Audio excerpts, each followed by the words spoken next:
السلام عليكم ورحمة الله وبركاته. سفر كان دير وان كسب بلاوي بلان هذا عن مقالة قال كعيه كجوجو وعن ربعين هذا اللي وداقو سفر كان مقعي سووه يهي وعن هو مقعدري سفر كان إنه نقضه وسفر كان تبغى يشيسين الصوماليات وسفر كان تبغى يشيسين الصوماليات وعن ربع هالكن magaaladan gaalkacyo aan doonayaa inay noqoto hoygii dib u heshiisiinta Soomaaliyeed waa magaalo taariikhi ah oo ka yimaadeen halgamayaashii dad ka mid ah ee ka yimaadeen madaxdii qaranka soo maray intoodii badnayd waa magaalo taariikhi ah markaasi waxay ahayd hal magaalo ahayd oo dadkeedu ay walaalo yihiin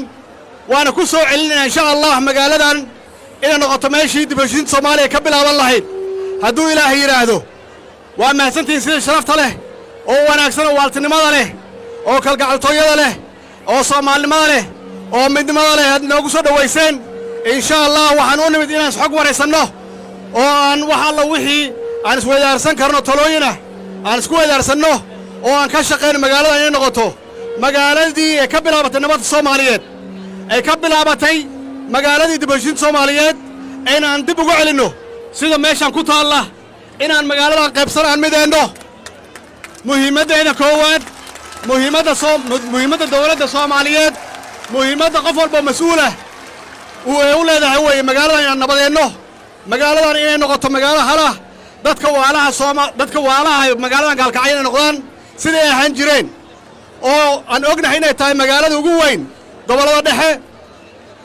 iyadoo qaybsan ya magaalada ugu weyn tahay magaalada ee gobolada dhexe bal ka warrama iyadoo midaysan waxay noqon kartaa iyadoo nabada waxay noqon kartaa